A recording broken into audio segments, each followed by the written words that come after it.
They say a family dinner can either be a memory or a battlefield. Ours became a little of both the moment we returned to the dining room. At first glance, nothing looked different.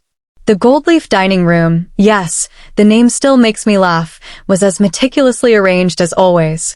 Napkins folded into crisp triangles, polished cutlery catching the warm flicker of candlelight, water glasses refilled to the brim by the silent, invisible hands of the estate staff. From the outside, it looked like a scene out of a luxury lifestyle magazine.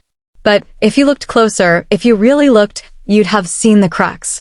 Olivia, my husband's pregnant mistress, and, by some cruel twist, our guest, had re-entered the room with mascara clinging to the corners of her lashes like desperate vines.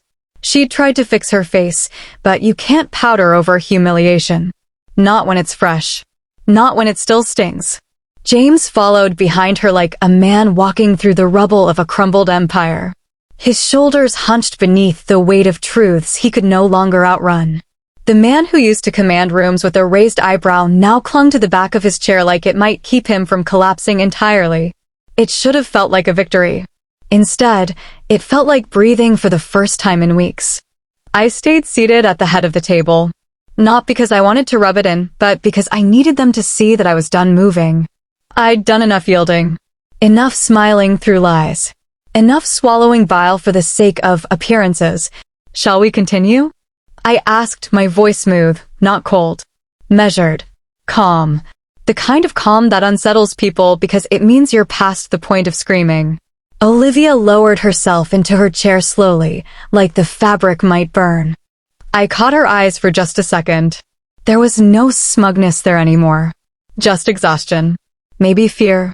And yes, maybe, I'll allow it, some dawning respect. Good. James didn't sit. Not immediately. His hands gripped the carved mahogany chair in front of him, knuckles pale and trembling.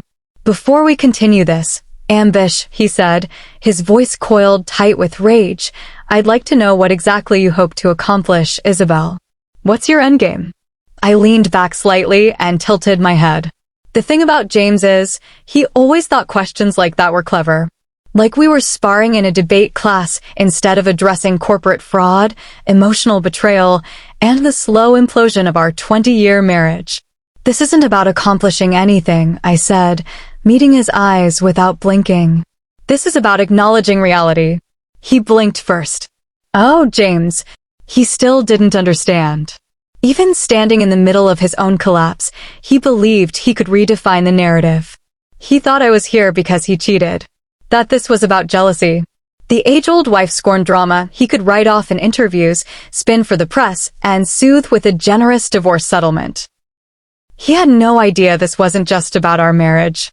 This was about every lie he told in the boardroom. Every corner he cut. Every time he leveraged my silence and labor to prop up his ego while pretending he was the sole architect of our empire. Audrey, our eldest, cut in before he could speak again. Her voice was clear, steady. The documentation Mom shared with us shows financial irregularities going back years, Dad. This isn't about Olivia. Bless her. For a moment, James looked like he might spit something back. But then Thomas, his brother and once loyal echo, chimed in. Creative accounting is a risky phrase for a publicly traded company. You could feel the tables shift in that moment. Not the wood beneath us, but the power. The silence that followed wasn't awkward. It was seismic. James sank into his seat. It's a family matter, he muttered. It should have stayed behind closed doors. I pounced gently. I agree. That's why the full audit will be presented to the board Monday morning. And SEC observers will be attending. His face, God, his face. He tried to steady himself with a sip of water, but even the glass shook in his hand. That beautiful, expensive timepiece I bought him for our 15th anniversary? Still on his wrist. It glinted as he set the glass down, and I felt the absurd urge to ask for it back. Not out of pettiness, but because it didn't suit him anymore. It had been a symbol of partnership, of trust, of fiction. He wasn't a man sharing an empire anymore. He was a man losing grip on a narrative. Then Olivia, who'd been a portrait of nervous stillness, finally spoke. What about the baby? She asked, voice quiet. Where do we fit in? Her eyes weren't on James. They were on me. And that detail landed harder than I expected. Because for all her role in this betrayal, she was still a 29-year-old woman trying to protect something innocent. Something she hadn't yet figured out how to raise in the ruins of someone else's kingdom. Your child will be a Whitmore, I told her. And I meant it. The family trust will provide for education, healthcare, and stability. Whatever happens between you and James doesn't change that. That was the first time her eyes softened. The first time she stopped gripping her stomach like it was the only thing anchoring her. She nodded, almost imperceptibly, but I saw it. And James did too. He opened his mouth to object, but his mother, Margot, cut him off. The family trust is overseen by myself and Victor Lansing, she said crisply. And has been since your father's passing. This is not within your control, James. That hit harder than anything I'd said all night. There's something profoundly deflating about realizing your mother was never really on your side, but rather on the side of what's right. From there, the conversation shifted gears. Not to shouting or accusations, but to terms, processes, the clean, surgical language of corporate transition. There would be a board vote, a restructuring, a face-saving announcement if he cooperated, and a legal avalanche if he didn't. But all that came later. For now, what mattered was this moment. This shift at the table. The moment my daughters stopped seeing their father as untouchable. The moment Olivia stopped seeing me as someone she could ignore. The moment James realized I wasn't trying to win. I already had. Because real power isn't about noise or chaos. It's about calm. And that evening, seated at the head of the table in the gold leaf dining room, I was the calm in the center of a storm James could no longer control.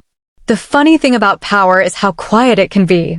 People expect it to thunder into the room, all red ties and boardroom bark. But the real kind, the kind that endures, the kind you don't see until it's already rearranged your life, that power moves like fog. Soft, unrelenting, patient.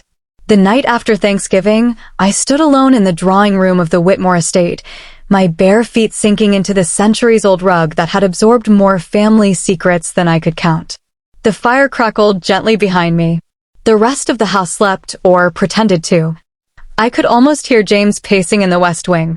Olivia tucked away in one of the guest suites we rarely used, probably staring at the ceiling, wondering what had just happened to her fantasy. And me? I wasn't sleeping. How could I? Tomorrow would set into motion a transition 15 years in the making. The illusion of our life, of James's leadership, had been curated with the kind of care usually reserved for museum exhibits. But like all things curated for show, it cracked under pressure. And now, with the SEC involved and the board looped in, all that remained was execution. I should have been anxious. I should have been shaking. But instead, I felt still. Clear. A kind of stillness that only comes after you've stopped pretending to be less than you are. That clarity didn't come overnight. It had started months ago, with a manila envelope slipped under my office door at Whitmore Global HQ, anonymous. No note, no fanfare. Just a stack of surveillance photos, James, unmistakable in his tailored coat, stepping into a discreet Upper East Side obstetrician's office with Olivia on his arm. Her hand on her stomach. His on the small of her back, as if he were ushering in the future. At first, I felt everything you'd expect. Shock, rage, shame, even, though I knew better than to claim that part of the disaster. But the sharper, deeper feeling that settled in that day wasn't heartbreak. It was recognition. He was reckless. Not just with our marriage, but with our company. The same patterns that allowed him to take liberties with our vows were the ones he'd used to bypass our corporate governance policies. Cutting deals without board approval. Diverting funds through shell entities. Trusting charm to cover gaps where structure should have stood. And I had let it go on too long. I remember standing at the window of my private office that day, holding those photos, watching snow flurries begin to paint the city in white. It was oddly peaceful. Like the universe was handing me a clean slate if I had the nerve to use it. I called Gerald Rothman that evening. I think it's time, I said. He didn't need to ask for context. He'd known for years that my silence was temporary. The days that followed were a masterclass in precision. I assembled a transition team of 3. Quiet, loyal, brilliant. We ordered the forensic audit under the guise of quarterly compliance. No one batted an eye. It wasn't until the Dubai inquiry surfaced that James began to sense movement. But even then, he mistook it for turbulence. Something to weather, not something to watch. His arrogance insulated him from reality, until reality arrived at his doorstep wearing pearls and a navy sheath dress. By the time Thanksgiving rolled around, the groundwork was done. The audit findings prepared. The Class B share provisions confirmed and reinforced by 3 separate legal opinions. The regulatory disclosures queued. All I had to do was speak. And when I did, everything shifted. The dining room confrontation wasn't about dramatics. It was about leverage. Letting James see the depth of the chessboard he hadn't even realized he was playing on. He thought he was 2 moves ahead. But I had built the board. Still, as I stood by the fire that night, the final pieces still needed placement. The public narrative had to be managed. James had to believe he still had agency. Olivia had to understand she wasn't being thrown to the wolves. And the twins, our daughters, needed stability. I stared at the flames, hearing Gerald's voice in my mind from our most recent strategy call. Isabel, remember, don't let the satisfaction of justice outweigh the responsibility of leadership. He was right. I wasn't here for revenge. I was here for correction. For restoration. The empire we built bore James's name in the headlines, but mine in every corner of its foundation. I had architected the loyalty, the elegance, the consistency. Now I would architect the future. That night, I wrote the press release myself. Not because I didn't trust PR, but because it mattered. The phrasing, the tone, the balance. It wasn't about exposing James. It was about stabilizing the firm, securing value, preserving legacy. As I typed, the house remained still. I imagined James across the hall, finally realizing this wasn't a bluff. That I wasn't a wife throwing wine glasses. I was a CEO taking back the reins. By the time dawn brushed the sky, the draft was complete. I sent it to Gerald and the board. Then I poured myself a coffee, changed into a fresh blouse, and greeted the sunrise with the calm of a woman who had nothing left to prove, only truths left to reveal. Some revolutions start with a roar. Mine began in a whisper. And tomorrow, the world would hear it. The room was still humming with the aftermath of revelation, the kind of heavy silence that swells with unspoken truths and rearranged allegiances. I remained seated for a beat longer than everyone else, not out of exhaustion, but intention. Let them feel it. Let them absorb the new architecture of the room, where power now sat not at the head of the table, but wherever I chose to place it. I finally rose, nodded to the staff to begin the transition, and watched as they flowed into action with the precision and grace that had always defined the Whitmore brand. My brand, if we were finally telling the truth. The servers moved like whispers through the grand gold Moore dining room, clearing plates and resetting the space for dessert in the library. That detail had been deliberate. A change of scenery signals a change of tone. From confrontation to confirmation. But before I followed them, I needed that moment. A breath. A reckoning. The taste of victory is an odd one. It's not sweet. Not exactly. Not bitter either. It's layered. Like one of those desserts from our Paris flagship, crisp on top, creamy in the middle, and just the slightest burn on the bottom from heat held a second too long. I took that moment alone and let myself remember why I had done all this. Because James didn't just cheat on me with a woman half our age, though yes, he did that. He didn't just steal from the company we built together, though yes, he did that too. What cut the deepest was that he believed I would let him. He believed I would swallow the betrayal, smile through it at board dinners, pose beside him at charity galas, and accept a ceremonial role with a generous stipend. He believed I would fade, as so many women in my position had before me, into a decorative footnote in a story he thought he was still writing alone. He forgot who I was. Correction, he never truly knew. The library glowed with amber warmth when I entered. My heels made a gentle click against the inlaid walnut floors, a sound far more assertive than it had been an hour ago. Funny how architecture bends around confidence. The very same space felt different now. Like mine, James and Olivia were already there, seated near the fireplace. She looked up when I entered, her eyes glassy but alert, and to her credit, she didn't flinch. That girl had more steel than I gave her credit for. That would be useful. Or dangerous. Time would tell. Victoria, James said, standing like we were still playing by old rules. I didn't offer my hand, didn't bother with false politeness. I simply took my seat. Shall we? He eased back into his chair, his posture measured now, calculated. He was regrouping, trying to retake the room. That might have worked a year ago, or even an hour ago, but not tonight. I believe we may have allowed emotions to overshadow practical considerations, he began, that old veneer of reasonableness slathered over panic. Perhaps we should continue our discussion tomorrow.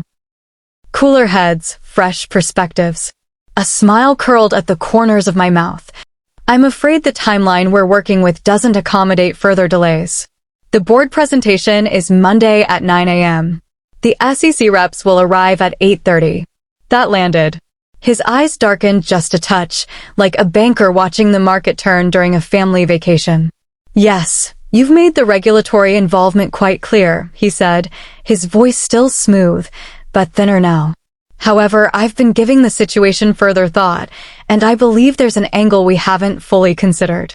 He leaned forward, which used to work on investors, interns, even me once upon a time. It was his tells that gave him away now. The tightening jaw, the careful tone, the fact that he no longer used my name. The Class B shares, he said, may have had governance privileges in the original charter, but those were effectively nullified by the 2018 restructuring. Blackmore Holdings is now a Cayman-based entity. Voting structures were harmonized. Proxy approved. This was his Hail Mary. Discredit the structure. Cast out on my control. Redefine the rules. It was the same tactic he used with journalists, with auditors, and with women who had less than a legal team behind them. I nodded. The 2018 restructuring. Yes. Page 294, Section 17.3, Paragraph C. It reads, and I quote, "Nothing in this reorganization shall be construed to modify, diminish or otherwise affect the special voting rights and privileges accorded to Class B shareholders under the original incorporation documents of Blackmore Hospitality Group, which shall remain in full force and effect regardless of domicile or jurisdictional transfer." The flicker in his expression was almost imperceptible. Almost. That, I said gently, is the difference between a footnote and a foundation.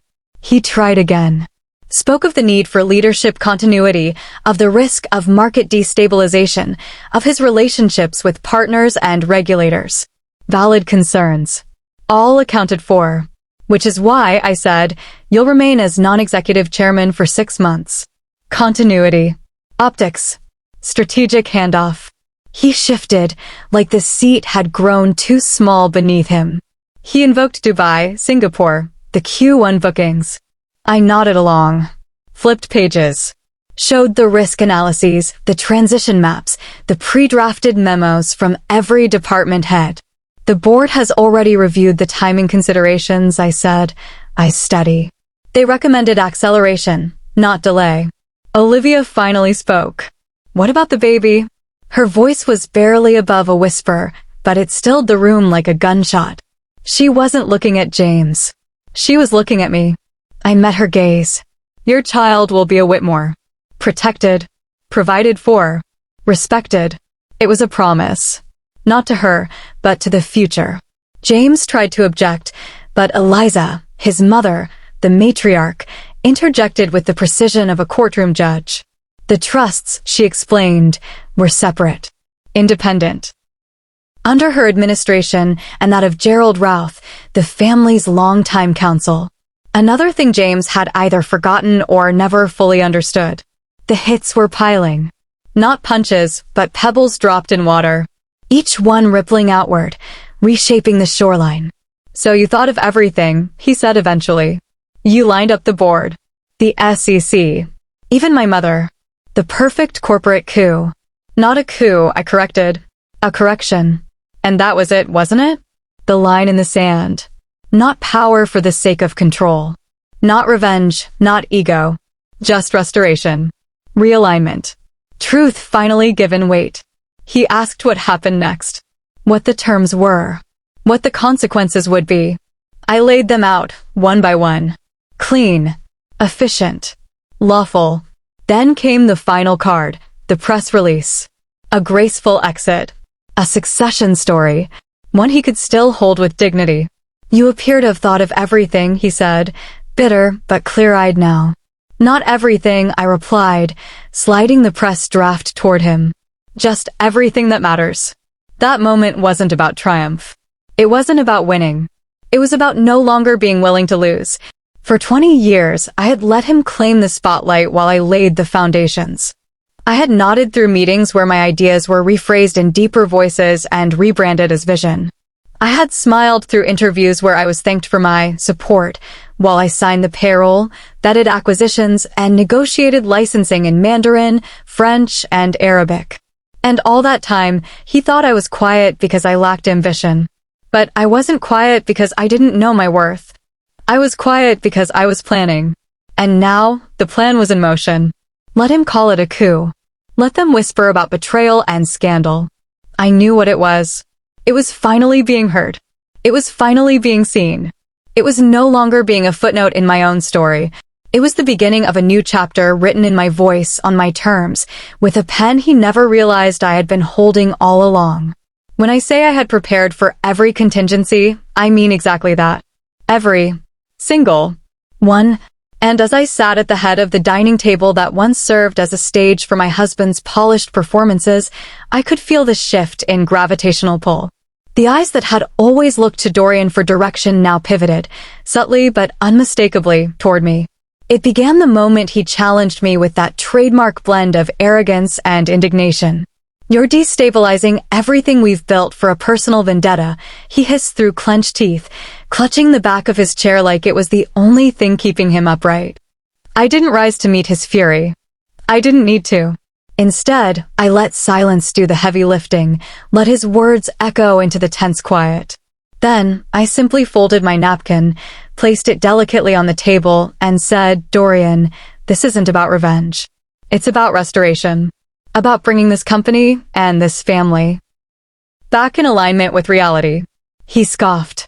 By airing our dirty laundry at Thanksgiving?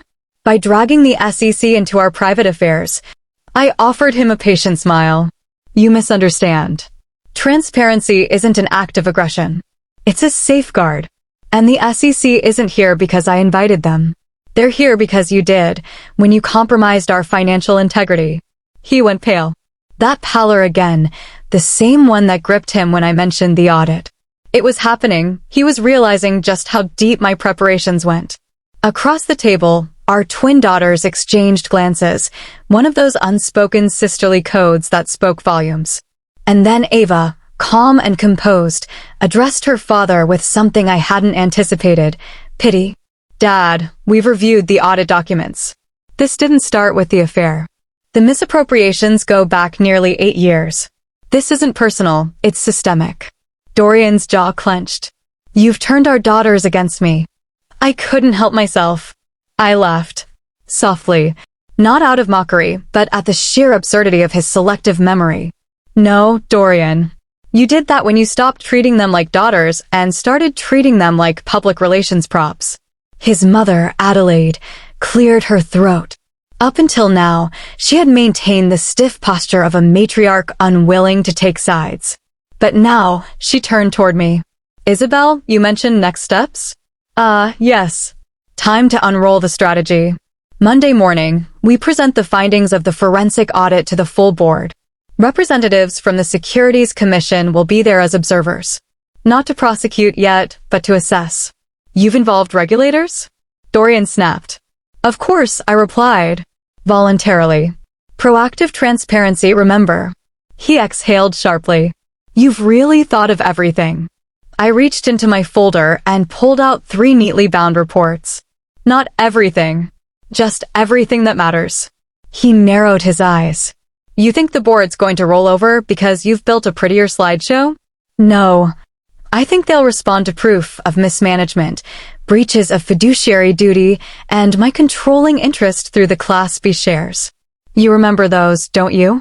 The ones your father gave me as a wedding gift. He looked like he might choke. Those Class B shares were the invisible backbone of this entire coup. Silent but powerful, their voting rights exceeded their financial value. For 20 years, I let Dorian enjoy the spotlight, the accolades, the magazine covers, while I maintained the balance sheets, the brand strategy, the foundational systems. Because that was my power, not in grand speeches or lavish gestures, but in the infrastructure. In the quiet corners where real authority lives.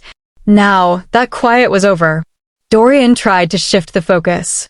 What about the baby? It was almost a whisper, and it didn't come from him. No, it came from her. From Celeste. She'd been mostly silent since we returned to the table. Her perfectly contoured makeup, though freshly reapplied, couldn't hide the streak of anxiety beneath her expression. And when she rested her hand gently on her abdomen, I saw it. Not a woman clinging to her lover's power, but a woman suddenly adrift in a sea of uncertainty. I softened, despite myself. Because power means knowing when to extend grace. Your child will be a Reigns, I said gently. And the Reigns legacy includes protections for all descendants, regardless of the circumstances. That child will be provided for. Period. Relief washed over her like a tide, but Dorian wasn't finished yet. You don't control the family trusts. Adelaide's voice cut cleanly across the table. Actually, she does not. But I do. And Gerald Rothman does. And we have both agreed that Isabel's proposal is not only legal, it is morally sound. You could almost hear the air leave Dorian's lungs. He reached for his glass with a shaky hand. The Patek watch I had gifted him for our anniversary flashed briefly beneath his sleeve. Funny how even now, surrounded by documentation and disarmed by strategy, he still wore symbols of success like armor. So what, exactly, do you want? He asked bitterly. You want me to just disappear? To hand you the keys and vanish quietly into the night? I shook my head. I want you to accept a 6-month transition plan where you step into a non-executive chairman role. You'll maintain relationships with our partners, ensure continuity, and gradually bow out. Your name stays clean. Your finances remain untouched mostly. And the company lives on. Stronger. He scoffed. And if I refuse? Then the full audit findings go to the board. The regulators get the raw documentation. You're terminated for cause and your legal exposure skyrockets. And, Dorian. I leaned forward, just enough to break the illusion of cordiality. You already know what's in the full report. You know what you've signed, what you've funneled, what you've claimed as creative accounting. If it goes public, it won't just be your career that burns. His bravado cracked. You've thought of everything, he muttered again. And this time, it wasn't an accusation. It was awe. And fear. Not everything, I said, reaching for the final piece. Just the parts you forgot to plan for. I slid across the table a slim leather-bound folder. Inside, a press release. Crafted by our PR firm. Reviewed by legal. Approved by the Board Communications Committee. Dorian flipped through it in silence. It painted the transition as a strategic evolution. His decision to focus on legacy and mentorship. A new era of shared leadership. Graceful. Controlled. False, but clean. He looked up. You're giving me a lifeboat. I nodded. It's your choice whether to climb in or go down with the ship. The silence that followed was not hostile. It was contemplative. A room recalibrating. Even Celeste sat back in her chair, clearly realizing that whatever power Dorian once held was no longer his to offer. We stood then. One by one. The twins first, then Adelaide. Even Dorian, eventually. As we moved toward the library for dessert, I lingered just long enough to watch him glance once more at the press release. Preparation, I thought, isn't just about collecting weapons. It's about offering parachutes. Because real power? It doesn't destroy. It restores. And tonight, restoration was the main course. The library of Roseboro Hall was never meant for conflict. Floor-to-ceiling bookshelves lined with centuries of curated wisdom, buttery leather armchairs nestled around a marble fireplace, and the scent of sandalwood and aged parchment. It had always felt like a sanctuary. But that night, it transformed into the war room where legacies would be defended, truths exposed, and illusions finally shattered. I waited until everyone was seated. The dessert spread, spiced pear tarts, mulled cranberry pudding, and a saffron-infused cheesecake, was a silent nod to tradition. One that would continue, I hoped, under new leadership. Miles and Clarissa, my twins, perched at the far end of the room, watching everything with the sharp, observant eyes of those who've seen too much to pretend anymore.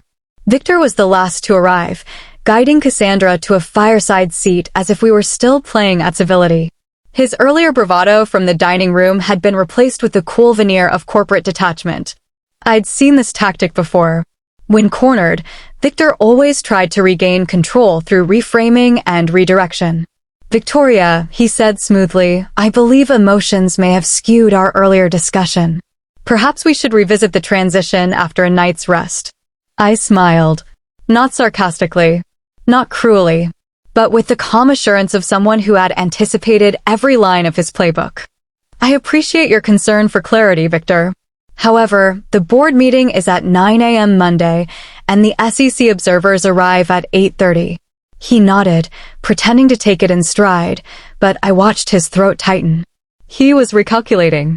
"There is one angle we haven't fully considered," he began, drawing out a leather folio like a magician about to reveal the ace up his sleeve.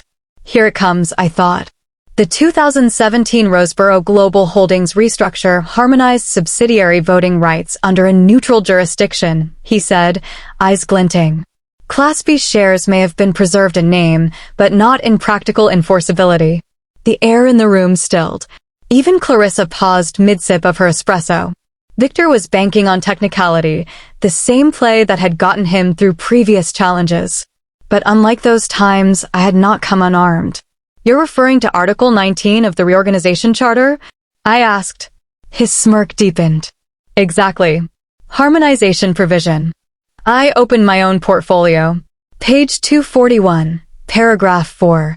"Nothing in this agreement shall be construed to diminish, override, or render null the special governance rights of Class B shareholders as enumerated under the 1998 incorporation documents of Roseboro Enterprises."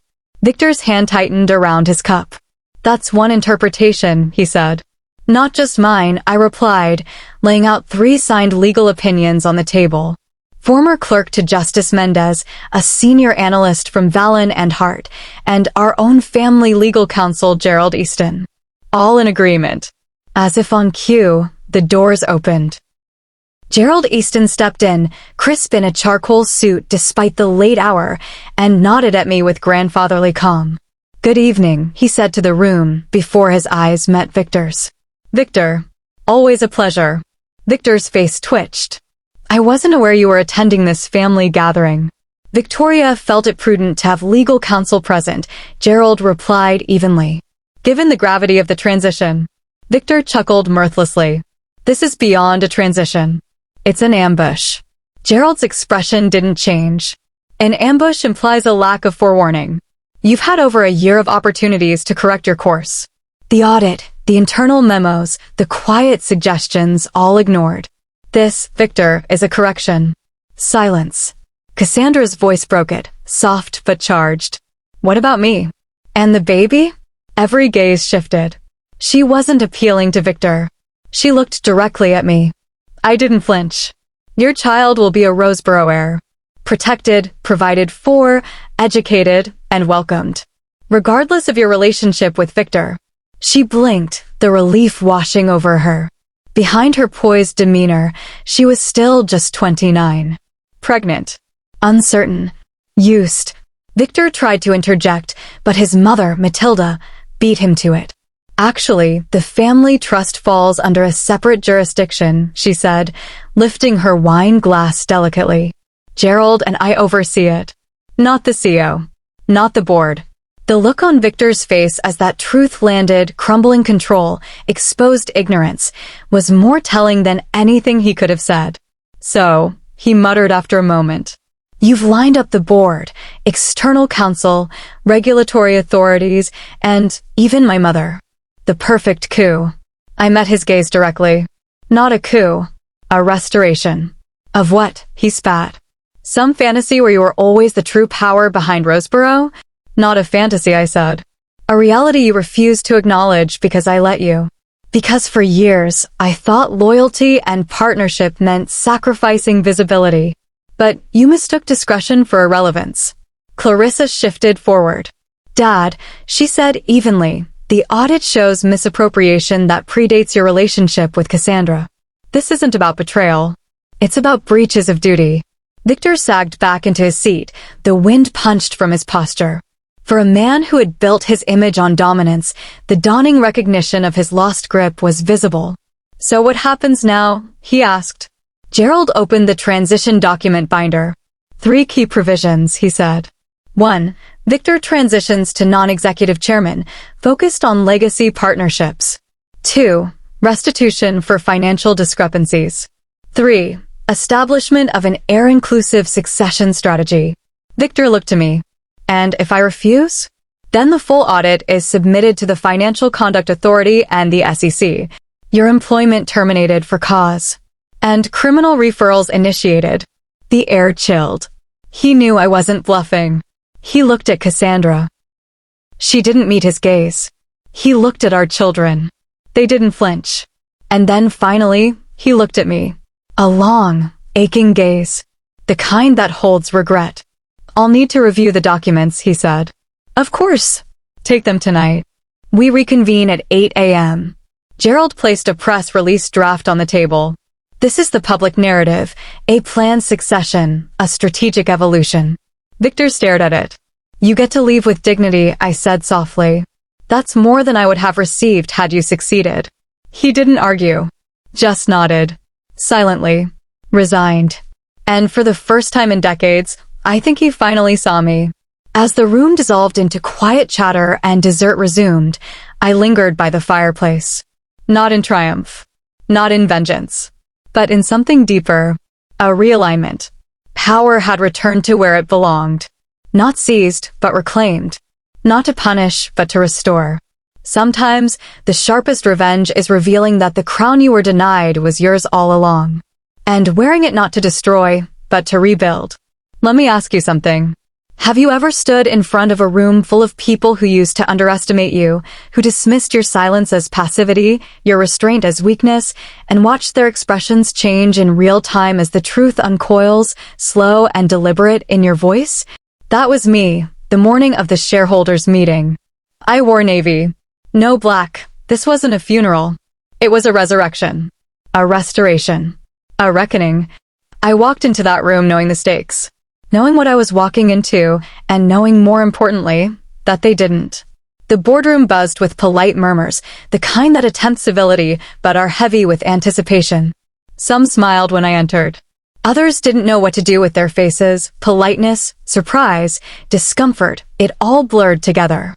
And then, when they noticed him trail in behind me, slower, quieter, almost hesitant, the mood shifted. He wasn't the king anymore. He wasn't even the regent.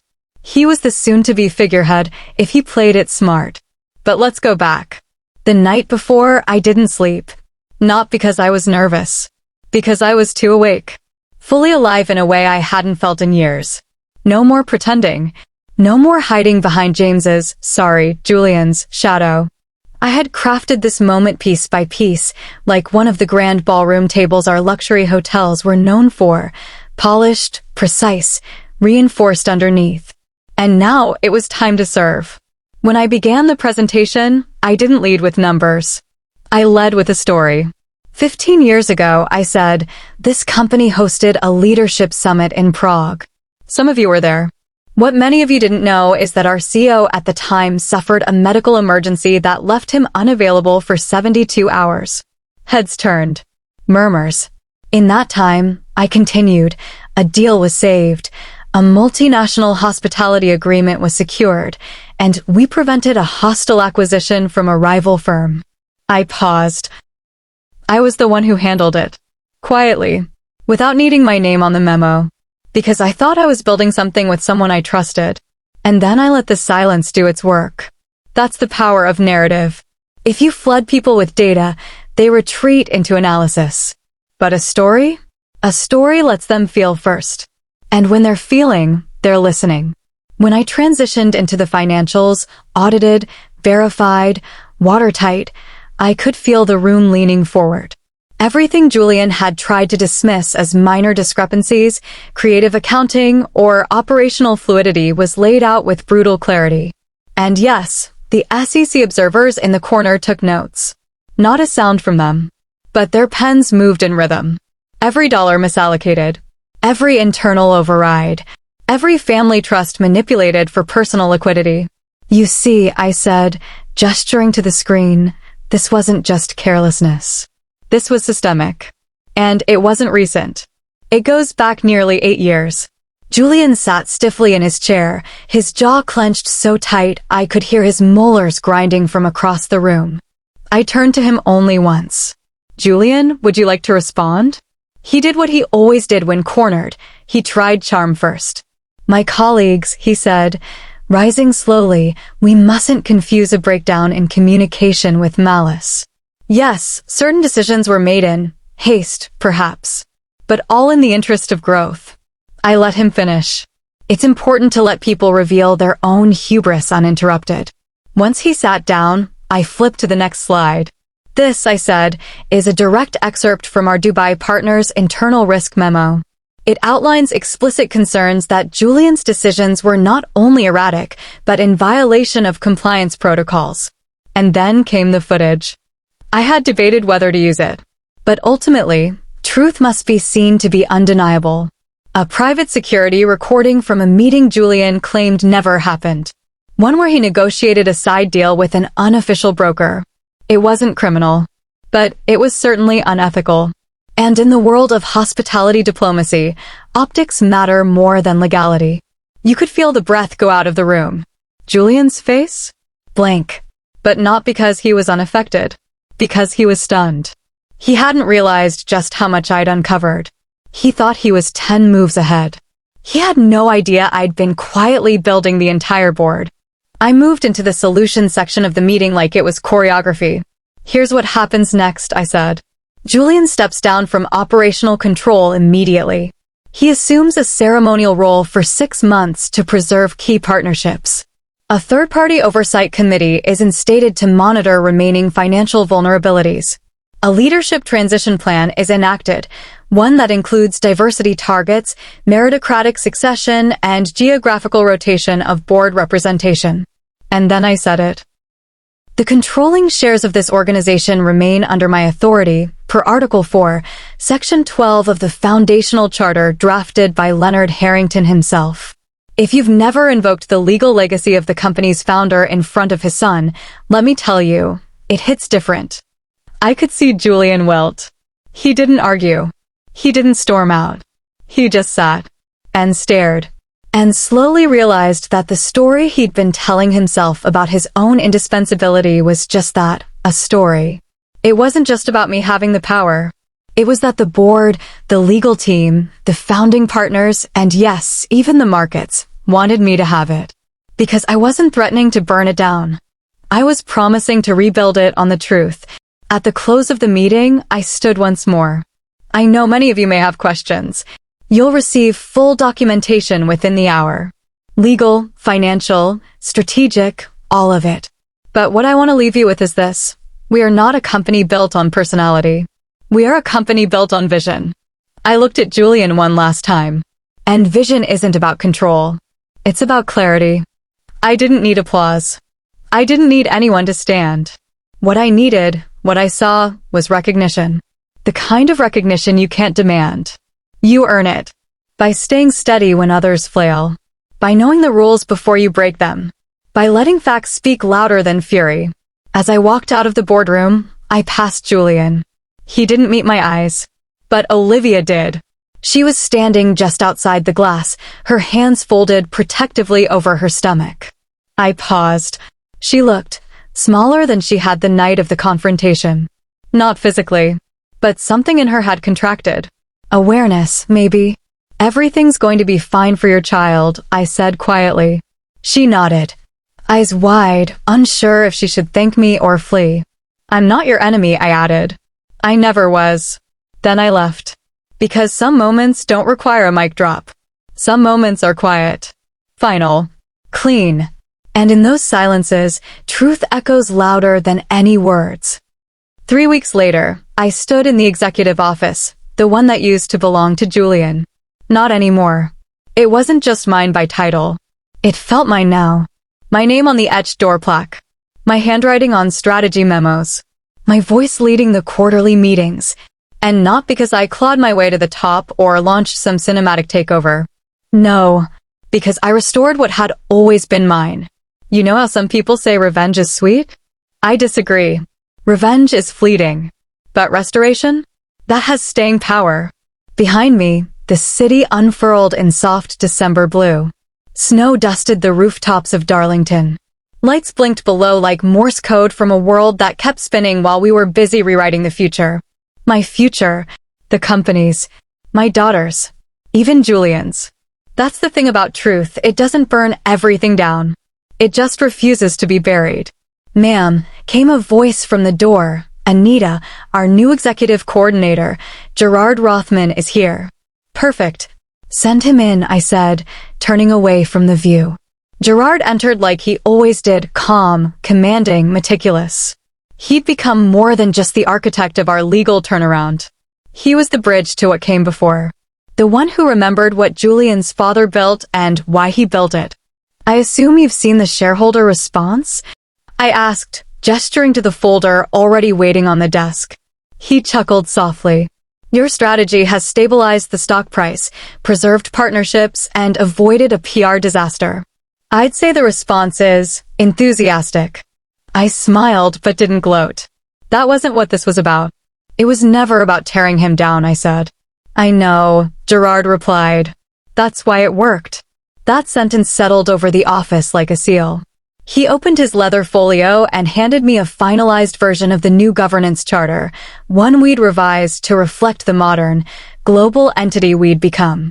More inclusive, more transparent, stronger. As I signed, I felt something shift again. A final lock clicking into place. Your daughters arrived today? He asked. Yes, and they've requested a family dinner, I said with a wry smile. All of us, including Julian. Gerard raised an eyebrow. Bold. It was their idea, I said. And they're right. If we want this new normal to stick, we have to stop pretending things are normal. I expected the conversation to end there. Instead, Gerard reached into his briefcase again. I believe this belongs to you, he said. It was a letter, yellowed at the edges. My name on the envelope in the unmistakable handwriting of Kevin Harrington, Julian's father. I didn't open it, Gerard said. Felt like it was time. I stared at it for a long moment.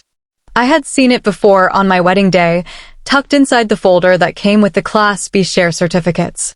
But I never opened it. At the time, I was too enamored with the fantasy of partnership, of building something with Julian together. I didn't need a letter about power. I had love. Or so I believed. I opened it now. Victoria. If you're reading this, it means you've finally realized what I hoped you'd never have to. That control and care are not mutually exclusive. That strength comes in different forms. And that sometimes, silence is the fiercest strategy of all. I gave you those shares not because I didn't believe in Julian, but because I knew he'd need balance. And I trusted you to provide it. Lead with clarity. Protect what matters. And remember, true power lies not in control, but in cultivation. Kevin. It was like he'd written it yesterday. Thank you, I told Gerard, my voice low. Kevin was right about you, he said. Most people wield power. You guide it. Later that evening, I returned home. Not to the cold mansion Julian and I had once shared out of routine more than romance, but to the restored townhouse I'd bought before our marriage, reimagined, revived, and now distinctly mine. My daughters arrived first, their arms full of pastries and their eyes full of stories from Princeton. God, they were radiant. Wise beyond their years. And so intentional. They'd watched all of this unfold and never once lost their center. We invited Dad, Amelia said, carefully. He's coming. I nodded. Julian arrived 20 minutes later, alone. He looked smaller. Not physically, but humbled in a way I didn't expect. He wore a gray sweater, not a suit, carried no briefcase, and said nothing at first. I poured the wine, set the table, let the silence speak before we did. Then, over dinner, we talked. Not about the company, not about betrayal, about beginnings. Remember the night we first stayed up planning the Stockholm proposal? He asked. I nodded. We had whiteboards in 3 rooms. He smiled. I thought you were showing off. I was, I admitted. But I was also right. We laughed. Not out of fondness. Out of recognition. Shared memory is strange that way. It's not always about warmth. Sometimes it's just about acknowledging you once stood side by side, even if you're no longer facing the same direction. I was wrong, Julian said suddenly, cutting the air clean. I know. I mean about more than the numbers. About us. About how much of that company was you. That was new. I let ego rewrite the narrative, he continued. And I used your silence as a reason to ignore your substance. I didn't respond right away. I didn't need to. I hope, he added carefully, that someday the girls understand how much of this legacy belongs to their mother. I looked over at them. Amelia. Celeste. Sharp. Observant. Beautiful in the way that power and grace make a person beautiful. They already do, I said. When dessert was served, apple tart, naturally, Julian took a slow bite and said, Olivia's adjusting. Singapore suits her. And the baby? Healthy. Due in April. He didn't ask me to be involved. He didn't suggest we play happy families. He simply updated me as a courtesy. As someone who still, despite everything, had a stake in the truth of things. And I respected that. Before he left, he stood in the foyer, hesitating. I've signed the final transfer documents, he said. Full exit from operational strategy. You'll have them in the morning. I nodded. And Victoria, he added, his hand already on the doorknob. You were always the legacy. I didn't cry. I didn't need to. Because I finally saw myself not as the woman behind the throne, but as the architect of the entire palace. When he left, I stood by the window and watched snow fall into the hush of the city below. Not a sound. But that's the thing, isn't it? Sometimes the most powerful things don't need to be loud. They just need to be true. The Paris property launched under my direct leadership 6 months later. Investor confidence remained strong. The media praised our quiet but seismic leadership transition. The board called it the most stable power shift in the company's history. And me? I didn't take a victory lap. I simply showed up. Every day. Steady. Strategic. Clear. Because I didn't need revenge. I just needed the truth to finally have a seat at the table. And that, my friend? That's what real power looks like. The snow had thickened by the time I left the executive office that night, swirling like confetti through the glow of the city. I didn't rush. For the first time in months, maybe years, I didn't feel the ticking of someone else's clock. No board meeting, no silent expectations from Julian, no second-guessing my strategy. Just the hum of my own certainty, quiet and steady. The truth? I wasn't sure what this phase of my life would feel like. The part after the storm. After the confrontation, the negotiations, the relentless unweaving of lies and red tape. I had prepared meticulously for the corporate transition, for the leadership shift, for stabilizing the company and the family name. What I hadn't prepared for not fully was the stillness. It's strange, isn't it? When you spend years moving quietly in the background, correcting mistakes others don't see, learning to walk the tightrope between diplomacy and resolve, you begin to assume that the noise is your natural habitat. You forget that silence isn't absence. It can be peace. It can be power. That night, as I walked past the Blackwood Library, I paused. The lights inside still burned low, the last traces of Thanksgiving's upheaval haunting the air. The gold-rimmed dessert plates, the faint smell of spice tart, the subtle scratch of fountain pens on parchment. It had all happened there. The great shift. The exposure. The recalibration. And somehow, we were all still standing. I took the long way home, through the old part of town. Past the church with the ivy-covered steps where Julian and I had married. Past the corner bistro where I'd signed my first independent design contract. Past the bookstore where I had once hidden from boardroom chaos with coffee and first editions. Home was waiting. My townhouse, mine long before Julian, long before the Blackwood Empire had a place for me.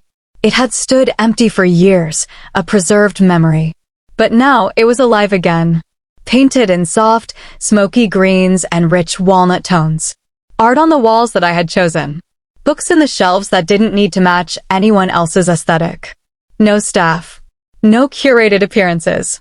Just me, and the space I had built to hold the version of myself I hadn't always been allowed to be. I made tea. Chamomile and ginger. No wine tonight. Not out of restriction, but out of clarity. I sat in the armchair by the fireplace, a blanket around my legs, and opened my journal. It had been nearly 3 weeks since I'd written. There hadn't been time. Or maybe I hadn't wanted to look too closely. Tonight I wrote, December 14th. The world didn't fall apart. Julian signed the final transfer documents. Olivia moved to Singapore. The twins arrive tomorrow. Gerald is quietly coordinating the final filings. The market held. The board is stable. And then I paused. What else? I am not angry anymore. That surprised me. But it was true. I wasn't angry. I was awake. I had no illusions about the path that brought me here.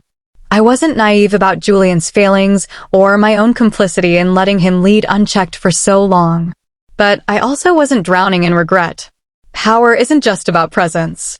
It's about precision. And in the end, the most precise thing I had done wasn't ousting Julian. It was choosing not to destroy him. That decision, not to scorch the earth, had restored more than a company. It had restored me. The fireplace crackled. I flipped the page. Things I will not apologize for. My vision, my silence, my strategy, my timing, my refusal to let a child suffer for an affair I did not cause.